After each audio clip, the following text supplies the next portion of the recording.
Velkommen til SIF X Fashion Forum. I dag skal vi tale om noget, der ligger i hjertet af modebranchen, nemlig det kreative talent. Hvordan støtter vi dem, der har det? Hvordan passer vi på det?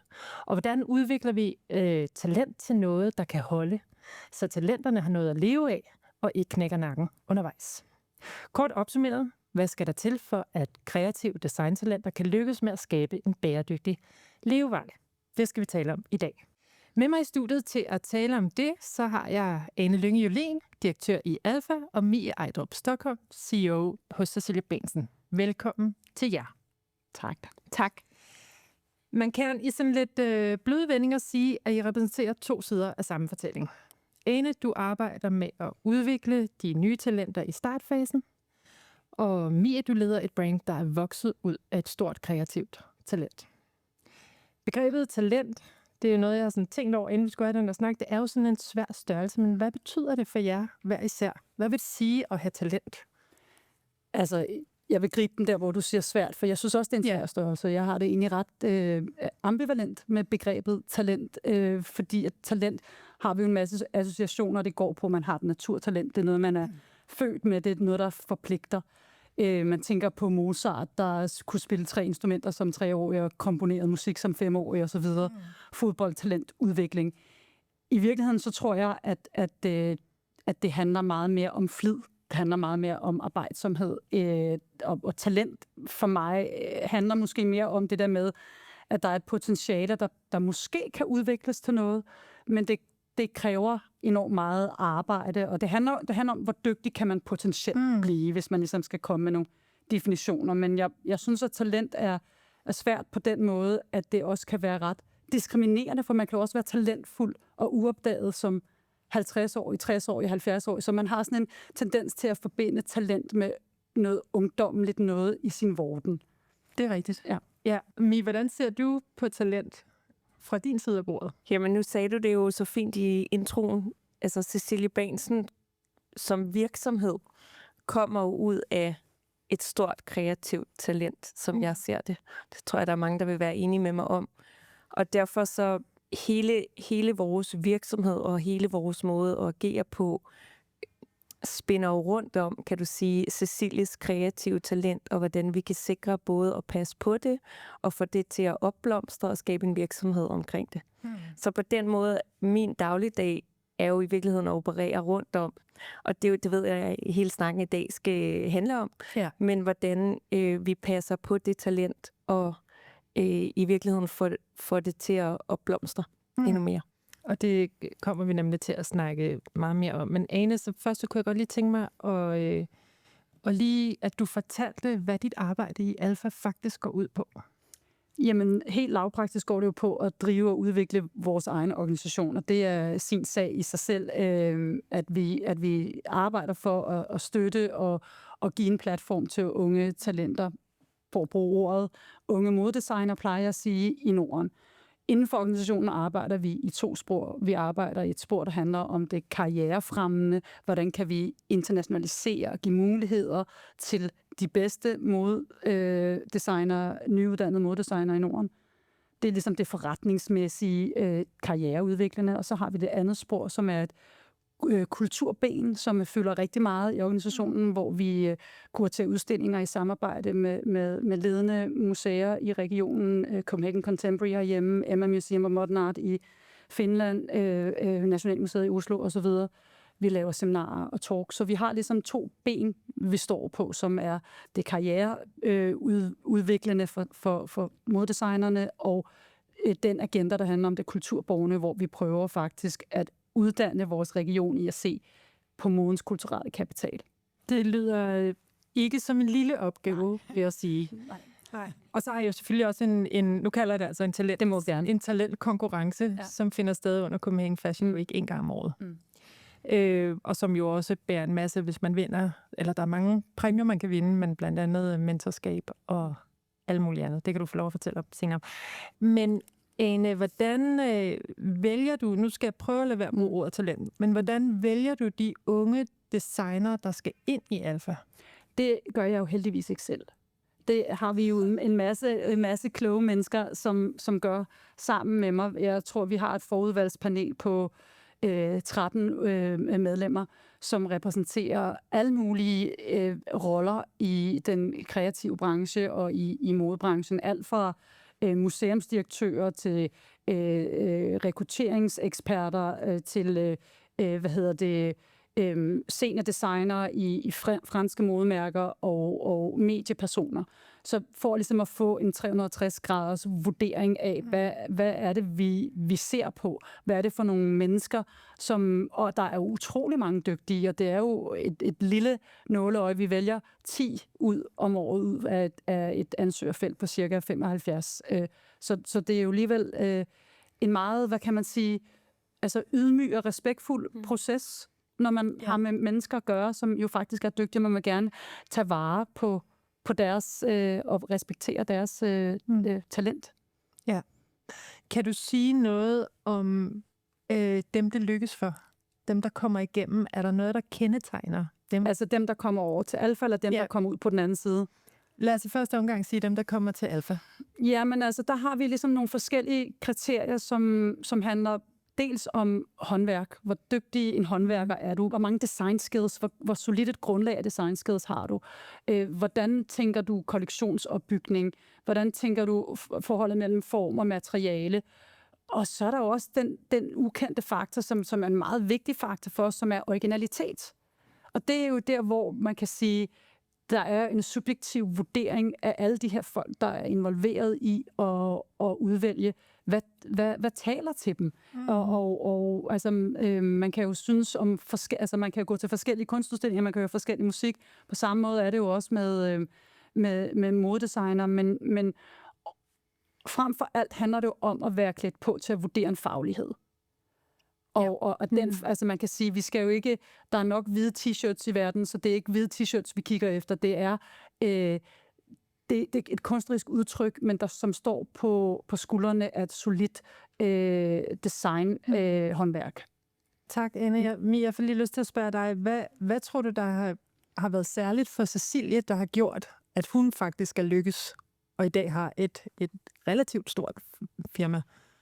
Det er et rigtig godt spørgsmål. Jeg tror, Cecilies, tilbage til, nu siger du, der er ikke brug for flere hvide t-shirts i verden, og jeg tror, Cecilies designs er så unikke, og jeg har lyst til at sige, differentieret i et marked, der allerede er så overcrowded, at hvis man skal kunne komme ind i den industri og i den branche, sådan set både herhjemme, men også internationalt, så skal man kunne noget andet og ville noget andet. Og der må man sige, at der har Cecilie virkelig været tro mod sin egen æstetik og sin egen DNA hele vejen igennem. Og man kan jo kigge på et runway-show for 10 år siden. Nu har vi lige haft 10 års anniversary i år, og man kan kigge på et for i år, og man er ikke i tvivl om, det er Cecilie Bengtsen. Og det synes jeg faktisk er noget af det, der er så fascinerende ved Cecilie, det er, at hun har været så tro mod sig selv hele vejen igennem. Selvfølgelig har hun udviklet sig, og der er sket en masse, og hun er blevet dygtigere og så videre. Men hendes kreative sprog har altid været det samme og udsprunget ud af det samme. Og det tror jeg, der er brug for i dag for at overleve, eller for at få en stemme. Fordi ellers så er der så meget andet derude. Så hvis jeg skulle svare en ting, jeg tror, der er en masse andre ting, og vi kommer også ind på det, men så er det sådan den ting, der står frem for mig, at jeg kan se, altså helt nede for enden af cykelstien, når jeg cykler på arbejde om morgenen, om der er en Cecilie Bengtsen kjole foran mig. Og det tror jeg, at mange andre også kan. Ja. Tak. Anne, du sagde jo også det der med kollektionsopbygning og sådan noget. Der skal ligesom være en tråd, der kan fortsætte i det. Hvordan kan I vurdere det, om I står med en, som bliver ved med at kunne give? Ja. Nej, man har jo et afgangsprojekt at vurdere på, og de søger både med de færdige looks, men vi ser jo også hele deres research-proces og så videre. Man kan sige, udvalget er også sammensat på den måde, at der sidder nogle mennesker rundt om bordet, som også har lyst til at bruge deres eget netværk til at give de her modedesigner muligheder. Så det er jo også noget med at ligesom sige, jamen, hvordan kan vi internationalisere via det netværk, Alfa har. Man håber jo på, at dem det ved jeg ikke. Man skal også have lov til at fejle.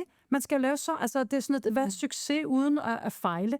Altså, jeg tror, at det er jo ligesom, de har mange år foran sig, og skal prøve alt muligt try and error før, og er man nogensinde arriveret i øvrigt? Er man nogensinde ankommet? Er man nogensinde ankommet, når en evig rejse? Men altså, hvor hurtigt kommer I? Fordi nu siger du, at man skal have lov til at fejle, og noget af det, der også har været snakket om på de kreative uddannelser, det er, at det bliver for kommercielt for hurtigt. Ikke? Billedkunstnere bliver hævet ud, og direkte på gallerier. Hvornår begynder I at ligesom snakke med dem om den kommercielle side? Jamen, det kommer jo an på. Altså, man kan sige, at de moddesigner, vi har årligt, er der jo en udskiftning. Der kan man groft sagt sige, at halvdelen af dem gerne vil starte deres eget label. Halvdelen af dem vil hellere ud og arbejde internationalt i en større virksomhed. Og det er ikke mig, der har den samtale med dem om, hvordan de bliver gode forretningsmennesker. Det er jo nogle af de mennesker, der er i vores netværk, der tager de samtaler med dem. Når det er sagt, så synes jeg, der er for meget fokus på, at et succesfuldt talent, det er en, der lykkes med at skabe en forretning. Og i den ekvation glemmer man lidt at kigge på alle de modedesignere, der kommer ud og som faktisk arbejder for andre huse og andre brands, som jo også er en succeshistorie. Absolut. Og det har jeg nogle spørgsmål om. Ja, nu får okay, jeg ved du, jeg får faktisk lyst til, lad os bare tage dem nu, fordi det er en super spændende snak, det der med, altså, og også tale med de unge designere om, hvad er succes? Fordi jeg føler, der er mange, som kun ser det der, så kigger de på en som Cecilie og siger, drømmen er at få... I want that. I want that. Jeg vil have et brand, og helst i mit eget navn. Men der er jo også masser, der kunne få et virkelig givende arbejdsliv i en virksomhed. Og måske også ikke nødvendigvis i Paris eller Milano, men i en anden modvirksomhed. Jamen, fuldstændig, og det er faktisk også en af de ting, jeg siger allermest, det er at lade være med at starte jeres eget. I hvert fald ikke lige med det samme. Ja. Og man kan sige, det er jo en speciel ting at sige, fordi for mange er det jo, i hvert fald for nogen er det drømmen at lykkes med at starte sit eget. Men fakta er bare, at det lykkes ikke særlig godt at starte sit eget liv efter endt uddannelse. Altså, du har simpelthen for lidt forretningssans til at kunne gøre det, og i hvert fald skal man ikke gøre det alene, man skal gøre det med nogle andre. Og jeg synes jo, at man bliver en bedre designer af at have været ude og se, hvordan andre gør det. Og måske har været i praktik i forskellige former for virksomheder, både i store og mindre virksomheder, både internationalt og nationalt. Forstå, hvordan hænger produktion sammen, hvordan hænger sourcing sammen, hvordan er det, jeg kan skalere, hvordan er det, jeg kan lægge en ordre, der er væsentligt mindre end dem, der masseproducerer, hvad med udskudte betalinger. Altså, jeg ved ikke, om jeg svarer på dit spørgsmål, men altså... Hvad var det, du spurgte om, Karla? Det er helt dårligt selvhusk. Nej, det var noget med det der, i virkeligheden det der med, hvordan definerer vi succes, og hvordan taler man om, hvad der er succeskriterier med unge designer? Ja, og man kan sige, en af medierne er jo enormt gode til at piske et succes op. Enormt gode til at lave en kæmpe døgnpalue ud af noget. Og særligt at gå plyndring i det unge vækslag, fordi at alle vil jo gerne være den første til at udnævne et talent. Problemet er bare, at den mediale opmærksomhed ikke kan oversættes til en økonomisk succes. Så man har jo mange eksempler på utrolig medieomtalte, dygtige mennesker, men som jo stadigvæk bliver inviteret til den ene fest og spiser kaviar den anden dag, men jo faktisk ikke tager nogen løn ud, eller ikke kan... at definere en succes, hvis vi skal tale om en forretningsmæssig succes, så tror jeg, at vi er nødt til at se det i et meget mere langsigtet perspektiv. Det tager mange år at have nogle former for likviditet, eller forstå systemet og bygge sig selv op. Og det er måske også derfor, at jeg råder folk til ikke at gøre det lige med det samme. Fordi det er også mentalt usundt at være i så tidligt, og uden så meget erfaring. Ja. Min hjerne kom lige til at tænke på et interview, jeg lavede med Henrik Vipskov, om hvordan han havde vundet en pris som helt ung, og blev kørt i limo, og det var sådan en meget fancy fest. Og så sad han der i limoen, og havde nærmest ikke fået mad i flere dage. Ja. Altså havde fået en Snickers eller et eller andet, fordi han simpelthen ikke på det tidspunkt havde en krone. Præcis. Og det tror jeg var sådan, det er et ret godt billede, tror jeg, ikke? At man sidder i den der limo, og har faktisk ikke fået ordentlig mad. Ja. Mie, jeg rykker lige over til dig her, fordi du har været CEO i Cecilie Bahnsen i lidt over et år. Hvor stod brandet, da du trådte til? Og hvad var det egentlig for en opgave, som du tog på dig? Jamen, måden, som jeg lærte Cecilie Bahnsen at kende på, var fra investorsiden til at starte med. Så i mit tidligere arbejde, der blev jeg præsenteret for Cecilie Bahnsen som en investeringscase. Og det vil sige, det var i virkeligheden en lidt særlig måde, jeg trådte ind i virksomheden på, fordi jeg havde fuld indsigt i, hvad virksomheden gjorde virkelig godt, og hvad virksomheden kunne gøre endnu bedre, og hvad jeg måske selv ville gøre anderledes. Og nu talte vi om det før, men jeg tror, at en af de ting, som fascinerede mig lige fra start af i virkeligheden ved virksomheden, var Cecilies det her helt særlige og ekstraordinære kreative talent. Jeg tror, i min optik er hun en af de største talenter, vi har haft på den scene herhjemme. Og samtidig så kiggede jeg ind i en branche, som var udfordret, og i virkeligheden havde været det længe. Der havde været stor makroøkonomisk usikkerhed generelt, altså det spreder sig langt ud over fashionbranchen, men det påvirkede selvfølgelig også fashionbranchen på det tidspunkt, og særligt wholesale-markedet havde været meget udfordret og var under voldsom forandring. Man havde set Matches, der var gået konkurs, Farfetch var godt på vej, og det ramte selvfølgelig brands som Cecilie Bahnsen, ligesom de fleste andre brands i fashionbranchen på det tidspunkt. Og derfor tilbage til dit spørgsmål om, hvad var det for en opgave, jeg blev stillet, den var i virkeligheden todelt. Fordi den første del af min opgave var at transformere virksomheden, så vi fik skabt en sund og stabil virksomhed, der vækstede på toppen og lavede sorte tal på bunden. Sådan meget simpelt kort fortalt. Og der er vi så nu med virksomheden, og derfor er vi nu klar til del 2 af opgaven, som jo i virkeligheden er den sjovere del af opgaven, som er, at nu skal vi vækste. Men så det var en meget konkret opgave i virkeligheden, jeg blev stillet, og givet det, som markedssituationen var på det tidspunkt. Og tillykke med, at I står der i dag. Det er flot. So far, so good. So far, so good. Ja. Du har stadigvæk kun været der lidt over et år. Og nu taler vi hele tiden om det her, men det er også ret centralt med Cecilie Bahnsens kreative talent. Fordi altså, når man ser det sådan udefra, der kommer hele tiden nye samarbejder med ASICS, med North Face, med altså, magasinpublikationer, med A-Magazine her, Curated by i sommer. Hvordan får man ligesom... jeg ved godt, der er et stort team derude, og vidunderlige syersker, og måske også designere, der står for hver deres. Men hvordan... Det er jo ligesom hende, der er kernen. Hvordan passer du på det? Fordi en kilde må jo ikke løbe tør. Nej. Og i virkeligheden ser jeg det også som min fornemmeste opgave i mit job at værne om at passe på Cecilies kreative talent. Og det er der jo så mange måder at gøre på, men jeg tror, min første opgave, da jeg kom ind, var i virkeligheden at tage så meget af Cecilies tallerken som muligt. Og sætte de rigtige rammer og strukturer omkring hende.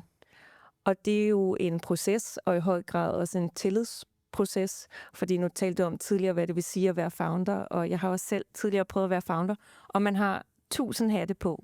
Så det vil jo altid være en proces for Cecilie at skulle gå fra at have været inde i hver et hjørne og hver en krog af sin egen virksomhed, til langsomt at begynde at overdrage noget af det ansvar til en anden. Og min opgave er jo så at gøre det på en måde, hvor hun stadig føler sig i loop på alt, hvad der foregår i virksomheden, men i virkeligheden får mere headspace til at fokusere på det kreative. Fordi ellers som virksomheden vokser, og nu er det der er vores ambition med virksomheden, så vil der komme så mange lag til virksomheden, at der til sidst nærmest ikke vil være noget tid for hende til at være kreativ. Så i virkeligheden er det med at få sat de rigtige strukturer og rammer, så vi sikrer, at hun stadig kan fokusere på det, som hun er sindssygt god til, og som hun også får energi af, og som hun også synes er sjovt. Så det hele ikke drukner i alt det andet, som virksomheden nu skal til på grund af den rejse, som vi er på. Det er jo den der version, som alle drømmer om, det du skitserer der. Altså, det er jo virkelig, det er jo luksusversionen, kan man sige. Ikke? Nu har vi også været i markedet 10 år, så man kan sige til dit pointe, ikke? Det tager jo lidt tid at komme derhen. Ja, men vi har også eksempler på folk, der har været i gang i 10 år eller længere, som ikke er der. Men har du nogle eksempler på nogle, og du må sige, hvis det bliver for internt, men altså, hvor at du ligesom har måttet balancere det kunstneriske og det kommercielle? Eller måske der har været et clash? Fiske. Altså, det føler jeg jo i virkeligheden, jeg gør hver dag. Ja. Altså, hver dag handler om at balancere de to ting, føler jeg. Og hvis jeg skal prøve at give et meget konkret eksempel, så nu nævnte du før A-Magazine Curated By. Da vi bliver inviteret ind til at kuratere A-Magazine Curated By Cecilie Bahnsen. Jeg tror ikke, der var nogen verden, hvor hverken Cecilie eller jeg tænkte, det skulle vi ikke gøre. Designer, der har lavet det før Cecilie, er nogle af verdens største designer, ikke? Grace Welsbonner, Alessandro Michele, Margiela. Altså, det var virkelig en vild scene at blive inviteret ind på, og det er et eksempel på, at vi ofte som virksomhed laver kreative kunstneriske projekter, som står i sin egen ret, som ikke har et kommercielt formål. Men når det er sagt, så skal det selvfølgelig altid stå i balance til, at vi skal også kunne det andet. Og hvis jeg skal tage den et andet sted hen, så for nylig læste jeg et citat fra en af vores gode kollegaer i branchen, og en af mine gode venner, Chris fra Tekla, som sagde, "People come for the brand and stay for the product." Og det er i virkeligheden fuldstændig det samme for os, at vi skal gøre alle de her kreative, kunstneriske initiativer for at skabe det brand, som vi nu engang har formået omkring Cecilie Bahnsen. Men vi skal også sørge for, at når folk først er kommet, at der så er nogle attraktive produkter, som de har lyst til at blive hængende for. Og det er jo den balance, som jeg altid skal finde i mit arbejde, at vi gør begge dele. Fordi jeg tror, at hvis vi blev for kommercielle og kun fokuseret på produkterne, så vil man også miste noget af den magi, som man forbinder med Cecilie Bahnsen. Men det er klart, hvis det udelukkende bliver et kunstnerisk projekt, så risikerer man også, at der ikke er noget, som kunden kan tage med hjem, og som de kan bruge som en del af deres everyday wardrobe. Og det er den balance, som igen er en af de vigtigste opgaver. Så jeg synes, det var et virkelig godt spørgsmål, fordi det er næsten det vigtigste trade-off, jeg laver i mit arbejde hver dag. Ja. Du får det til at lyde nemt, men jeg tænker, det kan være ret svært. Er der noget, og det er egentlig til begge to, er der noget, sådan, altså, hvor branchen og eller tør man også inddrage regeringen her, skal blive bedre til for at støtte op om kreativt talent? Og hvem har ansvaret? Altså, er det jer, er det en organisation som Alfa, der har ansvaret, eller ligger der også noget ansvar hos en virksomhed, som er i gang med en vækst? Altså, jeg synes jo, der ligger også et kæmpe ansvar for eksempel i retail-ledet, hvornår falder betalingerne i forhold til, hvordan har man råd til at finde som lille designvirksomhed, i forhold til, hvornår betalingerne er, og altså det commitment, der er, og altså det handler jo enormt meget om et cashflow, hvor er det egentlig den nære industri, der også er de strukturer, der er i den nære industri, der er med til at gøre, at det er svært at være ovenværende som lille, nyopstartet virksomhed, hvis du ikke har hvis du ikke kommer med en investering eller et cashflow, fordi du har simpelthen ikke råd til at lægge ud med så mange penge. Altså, så det er i hvert fald bare sådan en industriting. Jeg tænker, der er noget lidt, der er broken, der er et led der ikke fungerer særlig godt, ikke? Ja. Jeg kunne godt tænke mig, Carla, måske at tage den et skridt længere tilbage, og faktisk tage den helt tilbage til, fordi nu spurgte du også lidt ind til, om det var om det kunne være en samfundsudfordring. Og jeg kunne godt tænke mig at tage den tilbage i virkeligheden til vores skolesystem og starte helt der tilbage. Fordi jeg tror, alle sammen, vi har oplevet at kende nogle af de her store personligheder, som vi i dag fremhæver som kreative talenter, som sikkert tilbage i deres skolegang har siddet og roteret 1000 gange om sig selv på stolen, fordi de ikke har kunnet sidde stille, eller har drømt sig væk til sol, måne og stjerner uden for en vindue, fordi de ikke kunne koncentrere sig i klasselokalet, men som så først senere hen er blevet opdaget som værende et stort kreativt talent, sportsligt talent eller noget helt tredje. Og jeg synes, det er virkelig vigtigt, at vi bliver i stand til at omfavne nogle af de talenter tidligere. Fordi jeg kan ikke lade være med at tænke på, at der må være ret mange, der bliver tabt i noget af alt det undervejs. Nogle af dem kommer igennem og kommer så fint ud på den anden side, men jeg kan ikke lade være med at tænke, at der alligevel må være en del råtalent, som ikke kommer lige så fint ud på den anden side. Og det er noget, jeg tænker meget over nu i forbindelse også med AI og den udvikling, der er inden for det, at vi skal jo til at redefinere, hvad det er for et skillset, og hvad det er for nogle kompetencer, der er brug for i fremtidens verden. Og det er noget, jeg tænker meget over, når jeg hyrer ind til teamet i dag. Altså, hvad er det for kompetencer, vi skal bruge nu og her, men hvad er det også for kompetencer, vi skal bruge på den lange bane?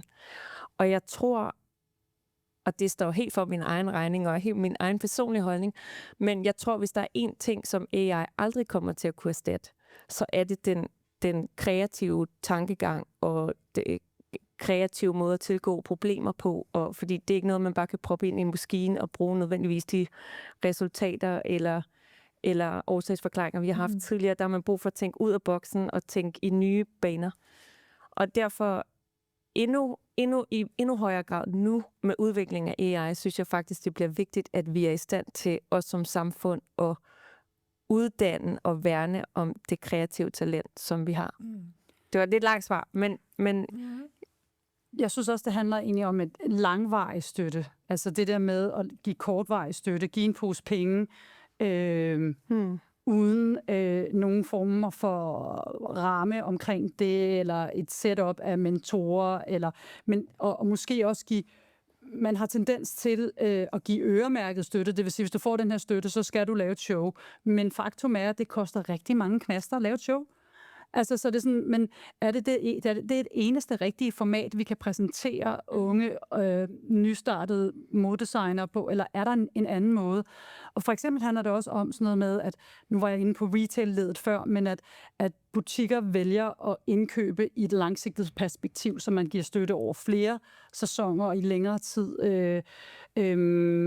Sådan så det handler virkelig om, hvordan kan vi få skabt stabilitet til at vokse? Hvordan kan vi få skabt stabilitet til faktisk at få udviklet sit potentiale? Så hvis en branchemæssigt og inklusiv sådan en organisation som mig, jeg er jo kun så god som de fonde, der støtter mig, og de partnerskaber, jeg sætter op. Så det er jo sådan det er jo en stor organisk udvikling af, hvordan kan vi sørge for at give støtte til nogen, men vores vores muskler afhænger også af, hvordan vi bliver støttet. Altså på den måde er det jo sådan en underlig proces. Så handler det også meget om, hvordan kan vi hjælpe de unge mennesker, nu siger jeg unge, hvordan kan vi hjælpe nystartede virksomheder med at forstå infrastrukturen omkring det at have en virksomhed, få arbejdet ulønnet, som man jo gør, men forhåbentlig finder sådan en klog en som mig tidligt i processen, som har lyst til at gå ind med sit skillset og hjælpe. Så det er ikke nødvendigvis altid, at man får støtte fra de store korporationer og store virksomheder, men man faktisk får støtte fra nogen, der forstår, hvad det vil sige at være small scale.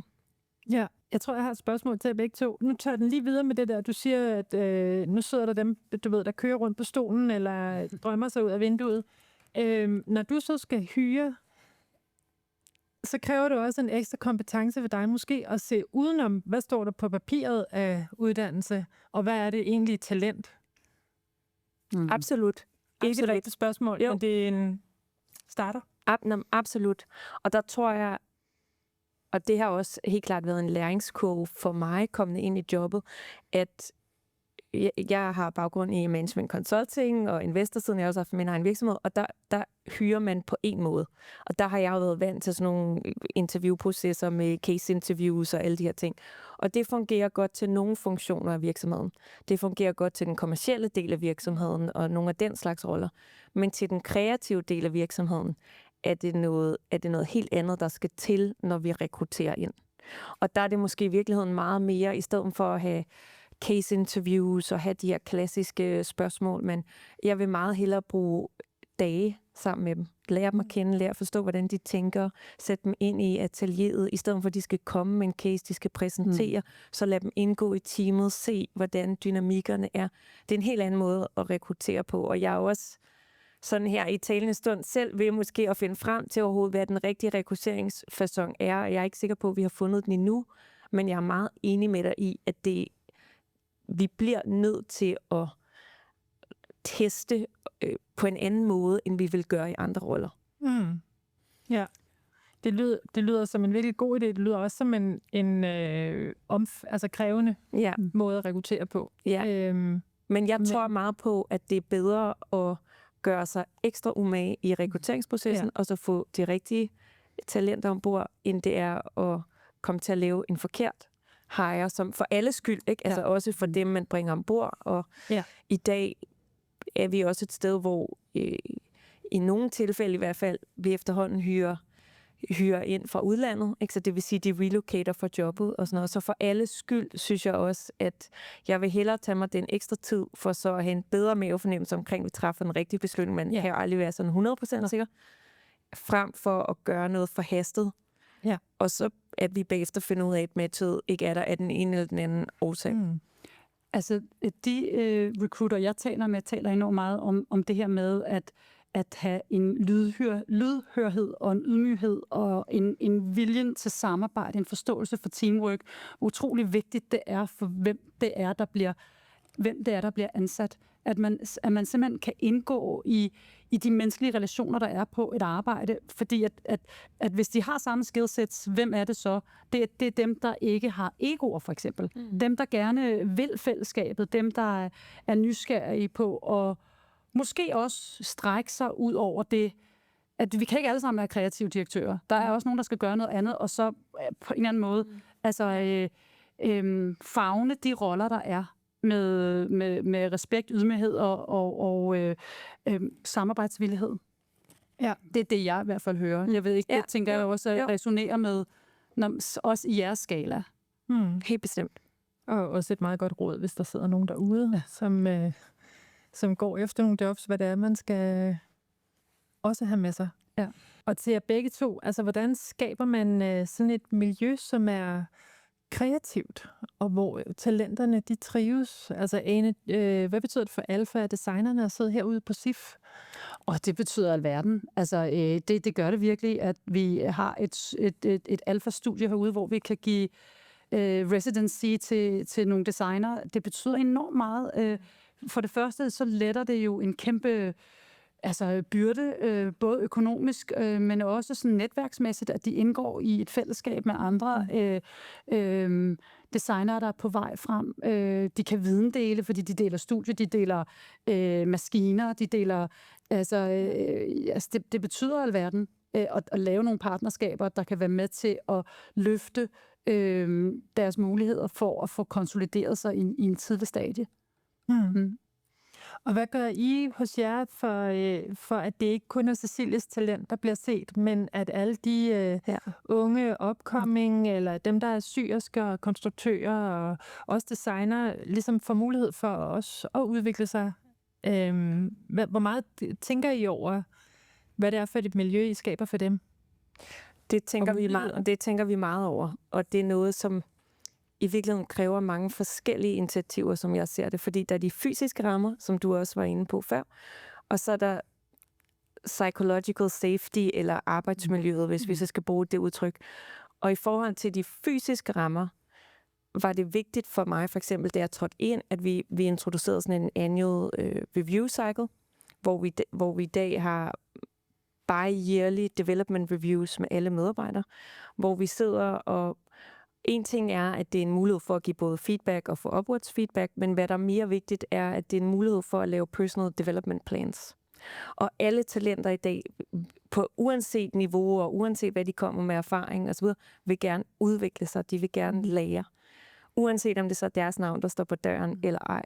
Så for mig har det været virkelig vigtigt, at vi har fået sat nogle klare rammer omkring, at der taler vi trivsel, og vi taler development plans, og vi taler KPI'er og feedback osv., og har det fast 2 gange om året. Og så har vi hver uge individual one-to-ones, hvor vi i virkeligheden samler op på, selvfølgelig taler vi arbejdsopgaver, men det er også der, hvor man har mulighed for med sin direkte leder at tale trivsel, tale udvikling. Det kan være, at man gerne vil have ved videreuddannelser, eller det kan være, der er et eller andet skillset, man synes, man mangler på en given opgave, eller så man heller ikke sidder til de der biannual development reviews, og pludselig bliver helt overrasket som leder over, hvad det er, der kommer op, men at man har kunnet samle op på det i løbet af året. Og så har vi så derudover en Annual Employee Satisfaction Survey, som er sådan en company pulse, hvor vi anonymt kan fornemme, hvor er virksomheden henne. Og det er jo lidt min måde, altså nu har jeg jo ikke været der så længe endnu, men det skulle gerne være mit værktøj til, at jeg år efter år også kan se, at vi er blevet bedre eller dårligere på nogle områder, og så kan gribe ind. Ja. Og det er ligesom nogle af de fysiske rammer, man kan sætte for at sikre, at hvis vi gerne vil tiltrække og fastholde den kaliber af talent, som vi gerne vil, så bliver vi også nødt til at værne om deres udvikling, uanset niveau og team og så videre. Og så er der psychological safety-delen, som er det andet ben, som er vores opgave som ledelsesteam, at vi får skabt en kultur, hvor der er så meget tillid og nærvær i virkeligheden, at medarbejderne oplever, at hvis de kommer med noget, så lytter vi, eller vi giver noget af os selv, eller vi læner os ind i samtalen, eller hvad det kunne være. Og den kan straks være sværere at skabe, ikke? Fordi det er jo ikke sådan noget, der er en formel på, og det er ikke noget, du kan sådan strukturere dig ud af. Det er noget, der tager tid, og det er noget, jeg bruger meget tid på at tænke over, fordi jeg også nogle gange har en lidt vanvittig kalender, og meget ude at rejse, og meget væk sådan fysisk fra kontoret. Hvordan kan man alligevel lykkes med at skabe de rammer, hvor medarbejderne oplever. I gamle dage ville man jo sige, at man havde åbent der til sin kontor, eller hvad man vil sige. Ikke? Det synes jeg måske er lidt forældet, men hvordan føler de så trygge nok i vores relation til, at de altid føler, at de kan WhatsApp mig, eller ringe, eller sende en e-mail, hvor der er noget, så vi kan vende det i opløbet, før der er noget, der går i hårdknude, eller før de føler for længe, at de har gået i stampe, eller hvad det kunne være. Er det her også noget, der gælder for praktikanter? Fordi jeg tænker, at de er også en vital del af en virksomhed som jeres. Selvfølgelig. Ja. Det skal gælde alle niveau, eller alle niveauer. Jeg ved selvfølgelig godt, at der er nogen, der er der et halvt år, og så er det begrænset, hvad man kan have. Sådan der er nogle ting, hvis jeg nu skal være helt ærlig, Carla, der er nogle ting i forhold til praktikanter, hvor vi har været nødt til at sætte specifikke strukturer op, fordi der også er nogle ting, der er fortrolige.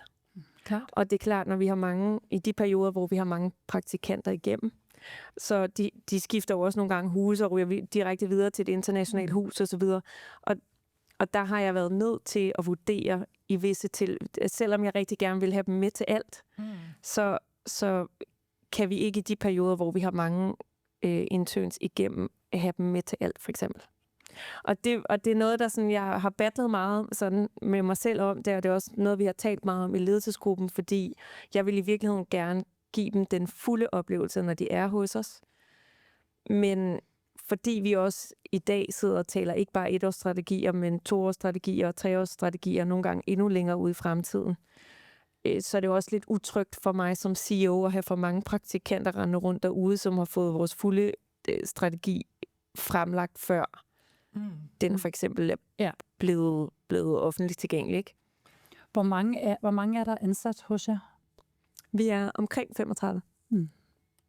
Så sådan en, jeg ved ikke engang, altså vi er jo ikke en stor virksomhed, men vi er heller ikke en startup. Så vi er jo i det der mellemstadie, hvor jeg har ikke måske helt lige så mange hatte på, og ikke helt lige så meget en svejserkniv, som når man er en helt early stage startup. Men samtidig har vi jo heller ikke en størrelse, hvor vi har en specialist på alle områder. Så det er jo stadig ret ofte, når vi sidder i kald, for eksempel med vores store collaboration partners, at så nogle gange er det mig, og så 16 fra deres side, der ringer ind. Ikke? Altså, det kender jeg jo. Altså ikke så spørger de, hvem er din head of legal, ikke? Altså, ja, ikke, og hvem er din head of fair, ikke? Altså, så på den måde er vi jo en sjov størrelse i virkeligheden, ikke? Hvor vi er gået fra at være en emerging designer til at blive en established designer med alt, hvad der følger med det.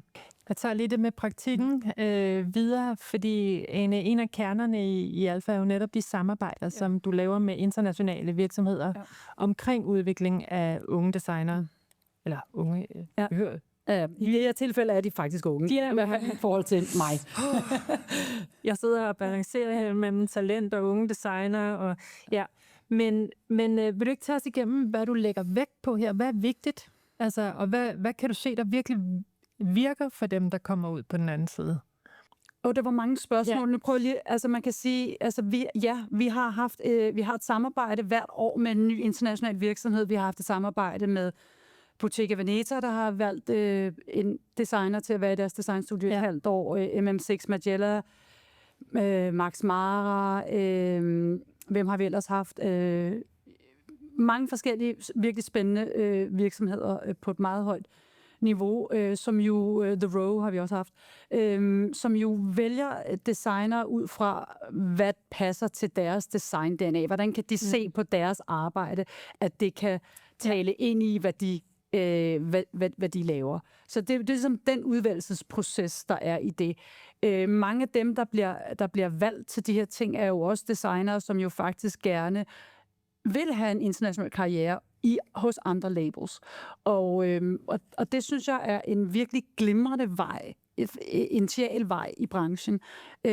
Så kan man altid samle til bunke og i sine erfaringer og starte sit eget sidenhen. Men på spørgsmålet om, hvad der har virket for dem, jamen det har jo været det der med at lære nye skillsets hele tiden. Altså at tale med en designer, som vi placerede hos Givenchy for nogle år siden, hvor hun fortalte mig, at det første, hun blev bedt om, det var at gå ned i stofrummet og finde den her duchesse eller den her chiffon, og hun var bare sådan noget, shit, det står jo ikke på, hvad det er. Jeg er nødt til at kunne mærke mig frem til det. Ja. Så det handler jo om, at du skal have en vis agilitet, samtidig med, at du selvfølgelig har den her faglighed, men du også bare skal kunne gribe nogle ting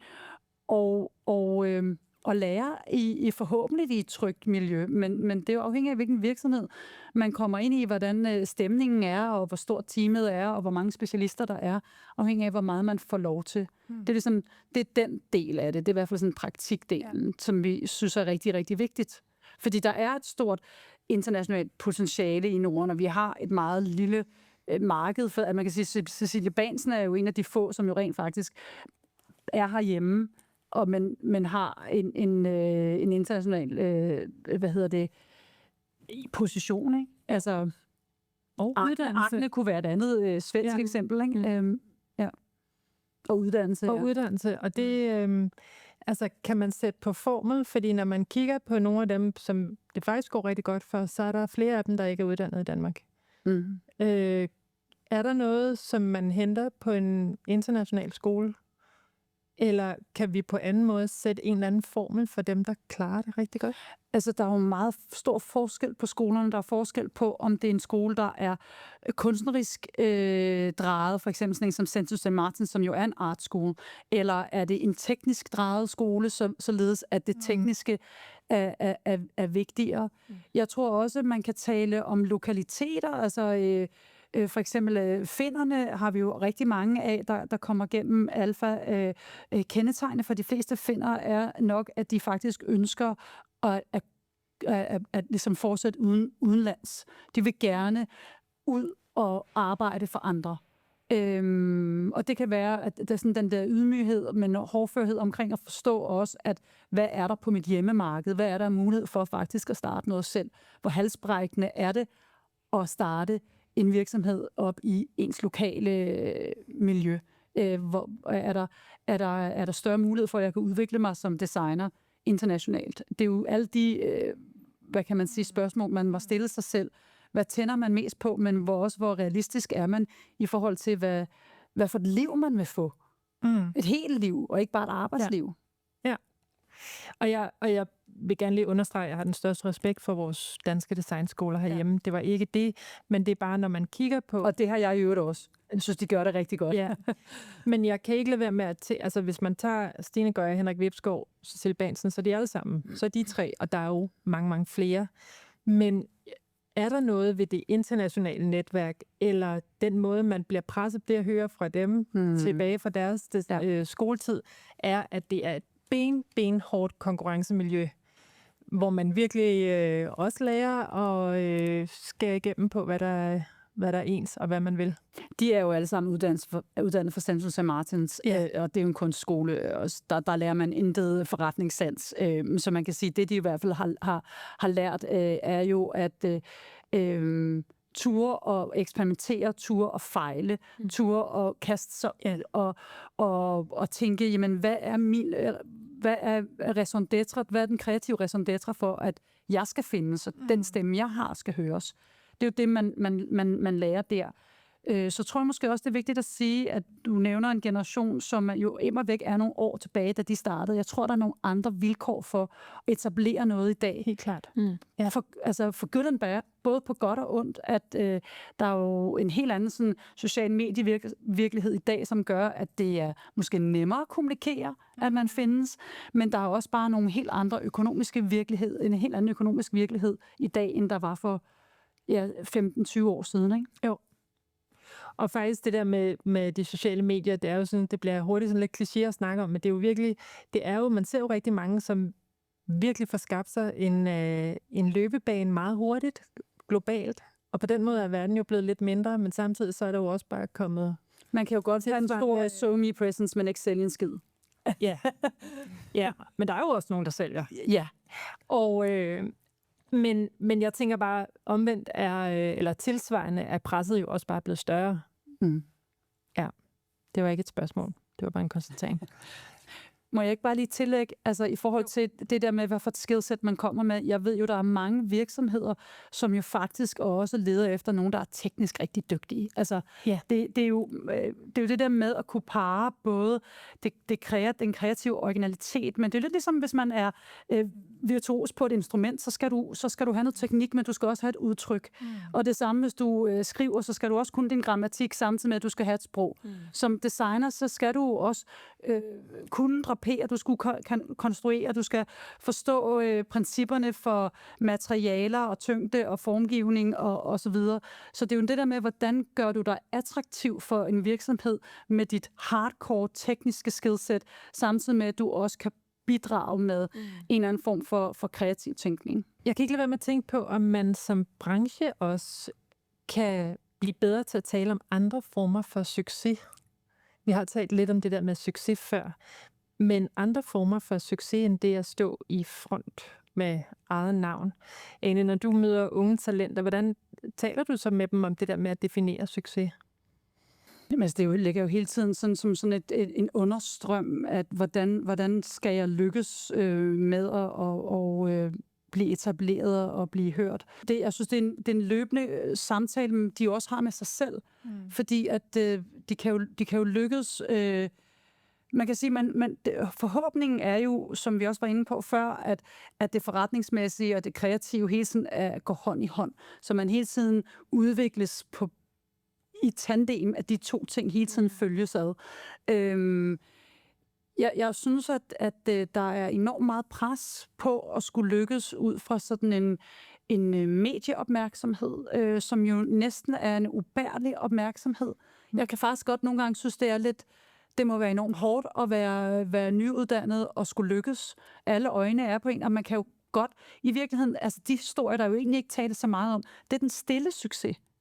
Det er den succes, som handler om, at man faktisk har etableret sig et lille studie med en håndfuld medarbejdere, men det er en organisk vækst. Man tager noget løn ud, de får nogle penge.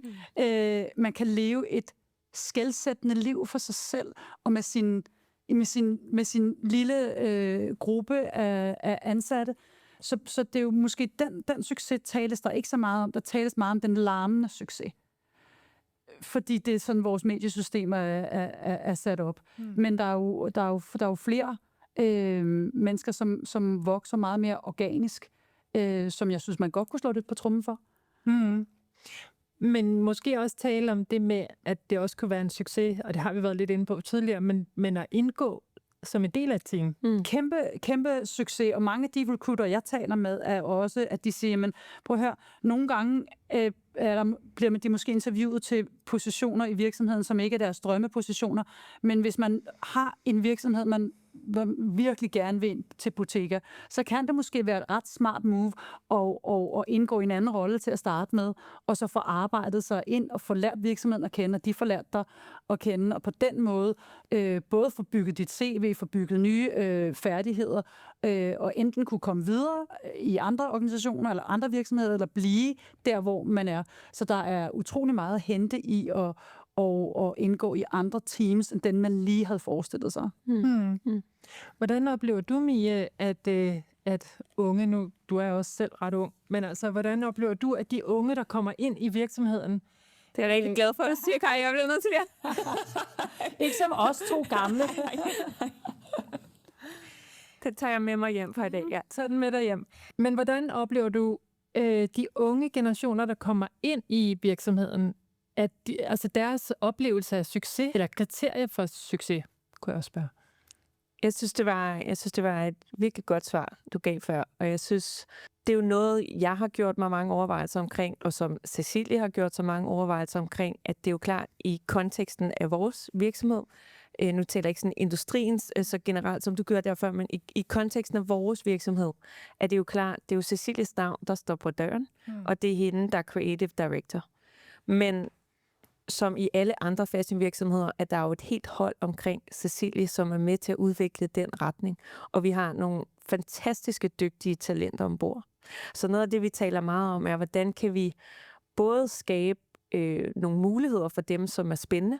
Og jeg tror, noget af det, vi kan gøre som et lidt mindre brand, hvis vi sammenligner os med nogle af fashionhusene ud af Paris og Milano osv., er, at selv vores ret unge talenter får lov til at være med til at være med på nogle projekter, som er ret vilde i virkeligheden i forhold til deres anciennitet.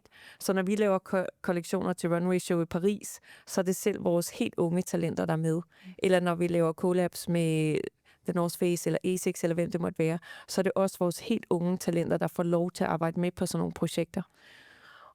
Og det for mange af de unge oplever jeg er succes for dem. Altså at gå væk fra en ansættelse hos os og kunne sige, at de har været med til at lave runway shows eller store globale collaborations så tidligt i deres karriere, er virkelig, det er noget, de er stolte af, og det er noget, jeg kan mærke, det ligesom virkelig tager med sig.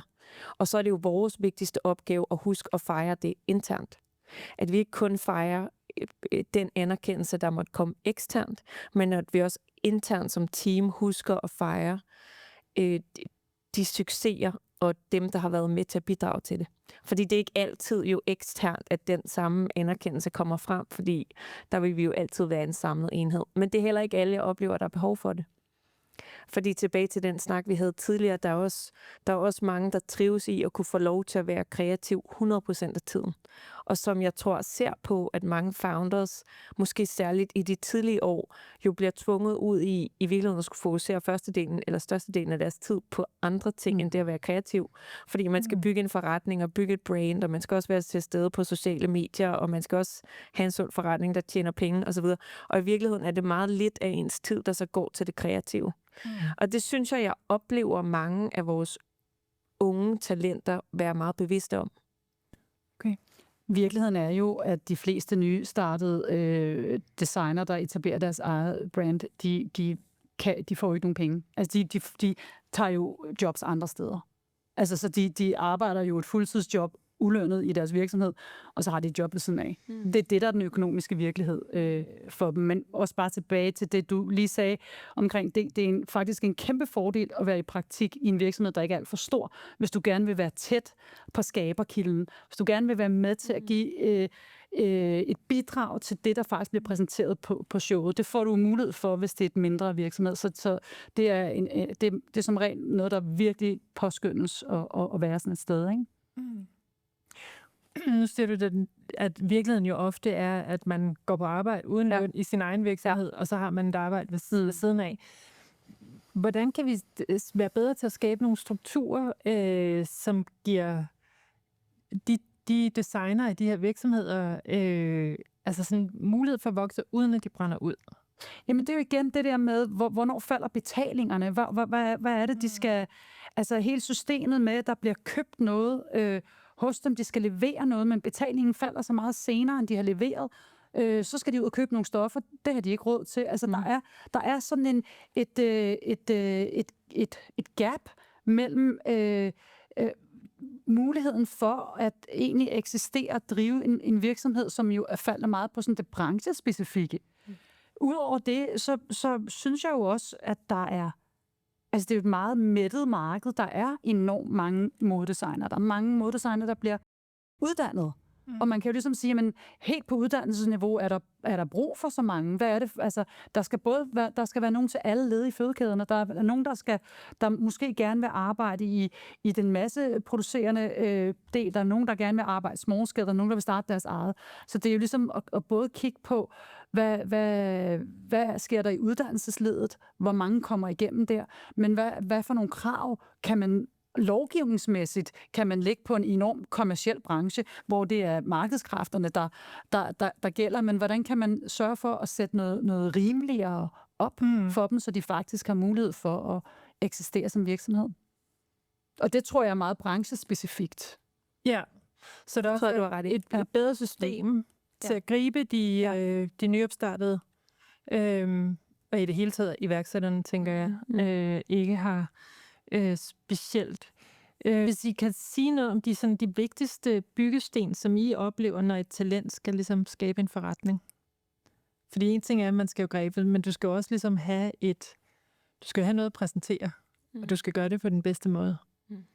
Men altså i et hermetisk lukket rum, så er det jo originaliteten, det er kreativiteten, det er produktet, men det er jo også kun et hermetisk lukket rum, fordi så er det jo, det kan du præsentere en gang. Det at starte et brand er jo nemt nok, det er jo det at blive ved med at eksistere, der er svært. Der tror jeg måske, du har et bedre svar end mig. Nej, det ved jeg ikke, om jeg har. Men jeg synes, det var interessant at høre dig, fordi jeg er meget enig i alt, hvad du siger der. Men hvis jeg skal prøve sådan at tage min investorhat lidt også på, hvor jeg sad på investeringssiden, så ved jeg jo, hvad jeg altid kiggede efter, når jeg kiggede på investeringscases. Og jeg havde altid 3 ting, som vi gerne vil se. Og vi vil gerne se financials, altså vi vil gerne se financial traction, vi vil gerne se brand equity, og vi vil gerne se team. Mangel af et par ord, men ja, de 3 ting. Og i visse tilfælde, der vil financial performance, det vil være for tidligt at sige noget om, fordi man måske lige er startet, så derfor kan du nærmest tage den ud af ligningen. Og så står man tilbage med 2 ting. Man står tilbage med team, og man står tilbage med brand. Og med brand mener jeg også lidt ideen. Altså sådan. Fordi der skal være en reason to be. Der skal være noget, hvor man vil noget andet end alle dem, der allerede er der. Så hvad er det, man går til markedet med? Hvad er det, der er unikt? Hvad er det, der er særligt? Hvad er det, man vil gøre på en anden måde, end det, vi allerede ser derude? Fordi der er ikke brug for flere hvide t-shirts i markedet, som du startede ud med at sige. Så hvad er det? Hvorfor er det, man er gået i markedet for at founde et nyt brand? Og tror man så på, at der er det rette team, det rigtige team til at løfte den opgave? Det er det, man som investor sidder og kigger på, hvis ikke der allerede er financial traction. Og det synes jeg er et sundt spørgsmål at stille sig selv som designer. Og sanity check med sig selv. Har man noget, der er så særligt, at der er brug for et nyt brand? Eller kunne man gå ind og arbejde for et allerede eksisterende brand og hjælpe dem med at blive løftet yderligere? Og i rigtig mange sammenhænge tilbage til, hvad du siger omkring originalitet osv., så er svaret sikkert ja. Og det tager så en videre til spørgsmål nummer 2. Er der så det rigtige team til at supportere den rejse, man skal på? Fordi rigtig mange, de fleste af os har jo et eller andet kompetencesæt og nogle styrker, hvor vi er rigtig gode, og vil have godt af at få nogle komplementære kræfter med ombord, som så kan afdække de flanker, hvor man måske er mindre stærk. Og det er der, hvor jeg synes, jeg i hvert fald oftest har set, at det bliver svært, det er, hvis man ikke får bygget det rigtige team op omkring sig til at starte med, for at kunne lykkes med den rejse, man skal på. Og det er jo så til alle de ting, du var inde på før, at der er fashionbranchen svær, fordi der også fra et cashflow-perspektiv og et økonomisk perspektiv er enormt mange udgifter upfront, som gør det svært på en eller anden måde, ikke? Måske at have råd til at få sat det rigtige team og alt det første. Ja, tænker jeg. Præcis. Ja. Præcis. Det var et lidt langt svar. Men det var et rigtig godt svar. Det var et virkelig, virkelig godt svar. Og jeg tror egentlig også på det, så vil jeg til at runde af her. Men hvis I skal pege på én ting, som branchen kan gøre anderledes, og I må også godt vente til et rigtig godt råd til en ung, upcoming designer? Hvis du skal starte dit eget, så synes jeg, du skal sørge for ikke at gøre det alene. Og så synes jeg, at du skal sørge for at tænke på noget så kedeligt som, hvordan ser dit tøj ud, når det hænger på en bøjle. Altså i virkeligheden meget langt fra den fanfare, som jeg ellers normalt hylder. Men hvis det er, du skal performe som i et showroom for eksempel, hvordan er det, du præsenterer dit tøj i et showroom? Har du lavet det forarbejde, der skal til? Har du alle de ting, som en indkøber kommer og spørger om? Har du svar på det? Er du sat op til det?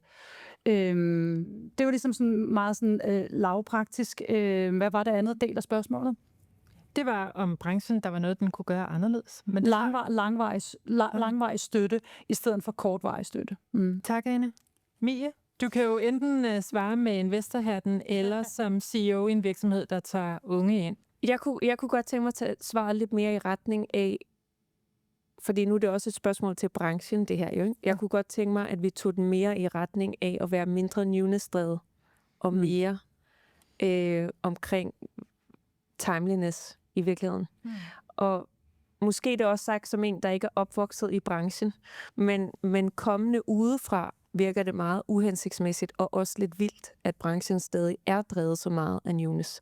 Og det er jo selvfølgelig noget, der går både på alle de nye talenter, der skal ind i branchen, fordi der er en cyklus med 4 kollektioner, der skal udkomme, og 2 shows om året, og pre-collections og main collections osv., som jo nærmest er en license to operate, og som gør det enormt svært at entrere branchen, forestiller jeg mig, som et ung talent, men som i virkeligheden også gør det til en svær branche for alle dem, der har mere anciennitet og flere år på banen, en spiller som os, men også endnu større spillere. Det er et ret vildt årshjul, som jeg tit spørger mig selv, om det er nødvendigt. Jeg er lige så glad for mine Cecilie Bansen kjoler, som er 7 år gamle, og som jeg havde på til min søns barndåb, som jeg er for de nye. Altså hvis jeg nu skal være, og jeg har masser af vintage pieces i mit skab og så videre, så jeg er ikke sikker på, at jeg helt er sikker på, at vi stadig behøver den dynamik i branchen. Og jeg ved godt, at nu rører jeg ved noget, der er sådan en stor del af fundamentet, så det er jo ikke, og det er heller ikke noget, hvor jeg lige har løsningen på, hvordan man løser det. Men jeg synes, det er et vigtigt emne at tage op, når man også taler om et brancheansvar. Jeg tænker, vi godt kan lave en hel podcast om kollektioner og årshjul inden for kollektioner. Og shows i virkeligheden er den rigtige måde at præsentere ting på. Den kan vi også tage med. Det bliver altså en anden gang. Tusind tak, fordi I kom og vil være med i den her brede snak om talentudvikling og unge designer. Tak fordi vi Tusind tak for, at vi måtte.